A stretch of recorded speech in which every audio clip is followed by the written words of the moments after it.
Olá, pessoal! Hoje eu vim gravar o programa toda colorida, porque eu vou receber aqui no estúdio a Vanessa Passos, que é consultora de imagem. Vamos falar sobre análise cromática e consultoria de imagem. E também gravei uma matéria externa, onde faremos um corte de cabelo com uma Segimori que eu escolhi lá no meu Instagram. Bora?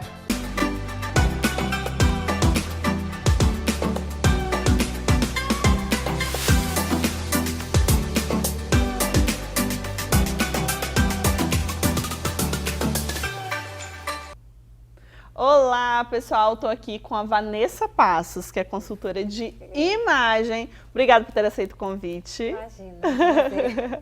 E, na verdade, hoje o meu papo com ela vai ser dividido em dois blocos. E no primeiro, que é esse, né, a gente vai falar sobre análise cromática. Na verdade, eu precisava, Vanessa, que você definisse o que é análise cromática para todo mundo de casa entender. Tá, joia.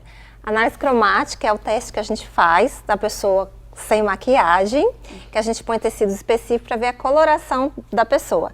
A análise cromática é dividido, a gente faz pelo método sazonal expandido, que é definido por estações do ano e subdivididas em 3 estações cada uma. Então a gente tem 12 estações. Então a gente põe os tecidos na pessoa sem maquiagem, com luz natural ou uma luz artificial direcionada para isso. E esses tecidos, na verdade, com as cores de cada estação, Isso. Né? São os tecidos específicos. Então, inicialmente, a gente define a temperatura neutra, quente ou fria. Se a pessoa não for quente ou fria, a gente vai direcionar o tecido neutro.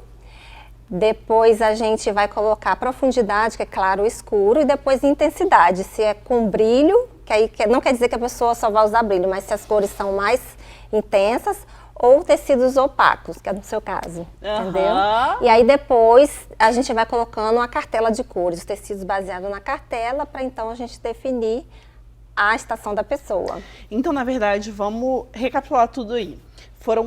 São 12 opções de estações. Isso então, aí. são 12 opções de cartelas de cores Sim. que mais valorizam aquela pessoa, Isso, né? que é a beleza natural da pessoa, né? Isso aí. Então é importante na hora do teste a pessoa falar se ela tem tintura no cabelo, na sobrancelha, se tem alguma coisa nos cílios, para não alterar o contraste.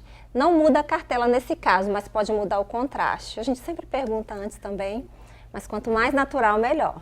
E a análise cromática, na verdade, envolve não só a coloração das roupas, né? Porque você falou aí, envolve cabelo, maquiagem, acessórios. E quando a gente fala de roupa, da paisagem, da cintura para cima, né? Então, por exemplo, se a pessoa não tem rosa na minha paleta de cores, mas ela quer usar o rosa. Então, assim, ela, na verdade, não existe limitador, né? Não. Na verdade, se ela se sente bem usando... Ela usa o que ela quiser. Ok, mas se ela quiser se favorecer, ela usaria o rosa embaixo, não é isso? Isso aí, usa o rosa embaixo. E intensifica a maquiagem também. Uma coisa que eu falo, a maquiagem, o cabelo, é muito complicado ficar fora da cartela. Quando a cliente vê as fotos com tecido que não favorece, com as cores que não favorece, ela tem mais consciência do que a gente está falando. E porque, na verdade, o rosto é o primeiro lugar que a gente Isso olha aí. para o corpo da pessoa, né? Primeiro lugar para onde a gente olha, A né? primeira identidade visual é no rosto. Então, tipo, maquiagem, acessórios, né? Isso. Que são bem importantes e auxiliam muito também nessa análise cromática, né? Sim. Por exemplo, colares, brincos Isso. coloridos. Tem pessoas, por exemplo, dependendo da cartela, que ela não vai usar, não é orientada a usar, por exemplo, o dourado. Tem outras que não é o prata. Umas é mais intensas, outras são acessórios opacos, enfim. Então, o que acontece isso aí? Dependendo da pessoa, se o acessório dela é dourado, prata e ela usar o dourado, o que vai acontecer? Vai reluzir mais do que ela. Então, e a intenção da pessoa é mostrar a beleza como um todo, né? E o mais bacana que eu acho também é que às vezes a gente tem aquela cor de roupas que a gente tem no guarda-roupas, mas não consegue usar, né? E aí quando a gente faz análise cromática... A gente entende por quê. A gente entende o porquê. Porque eu, por exemplo, fui assim, né? Você já fez a minha análise cromática e eu às vezes não entendia por que eu não gostava daquelas cores, né? Eu achava tão bonito, mas quando eu colocava em mim eu não gostava. Você não gostava. Mas era exatamente isso, né? Aí. Porque elas não me valorizavam e eu Isso conseguia aí. enxergar isso. Isso aí, é igual tem gente que põe laranja e fala, nossa, eu me sinto péssima, me sinto mal, mas é porque não está na cartela dela e tem muito a ver com a psicologia, né? A gente fala que é a psicologia das cores, né? E tem ao contrário também. A pessoa tem alguma cor na cartela que ela não está na cartela, mas que ela ama muito. Que a gente fala que são cores de essência, são cores que ao longo da vida representaram alguma coisa importante e positiva para a pessoa que ela ama. E ela tem que usar.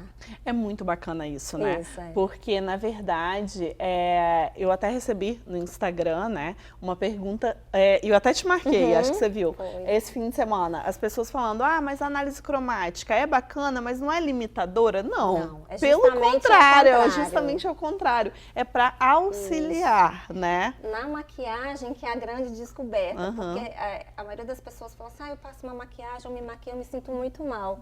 Mas é por causa disso, principalmente, ou a base é quente, a pessoa é fria, ou é a sombra, a pessoa tem a maquiagem na sombra, é opaca, ela põe muito brilho, então ela se sente descaracterizada. Então, assim, eu falo que é muito mais libertador, e principalmente na make.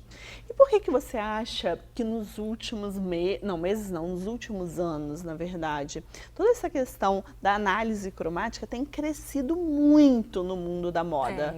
Por que você acha? O que você atribui isso, esse crescimento? O que você pensa, assim?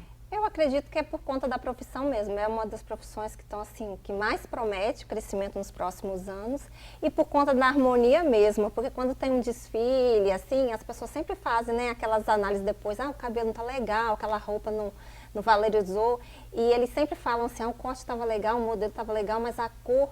Então, os artistas, modelos, eles começaram a se aprofundar mais nisso e a gente vê realmente que as pessoas estão mudando muito, justamente no sentido de harmonizar, porque é legal mostrar o look, mas é muito mais legal valorizar a pessoa como um todo. Verdade. Então, quando a gente fala de cor, a gente fala de repetição, e a repetição no sentido de harmonizar com a nossa beleza.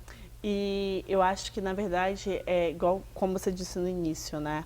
É a profissionalização, né? Na verdade, eu sou muito a favor de que cada área tenha uma profissional para tal área, né? Para isso. Então, eu acho que essa profissionalização que também está fazendo crescer muito, né? As pessoas estão investindo em se profissionalizar, em aprender.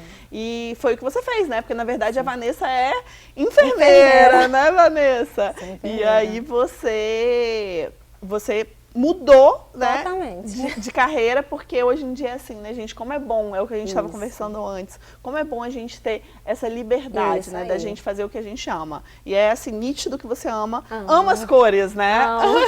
Inclusive, viemos muito coloridos. Acho que não combinamos.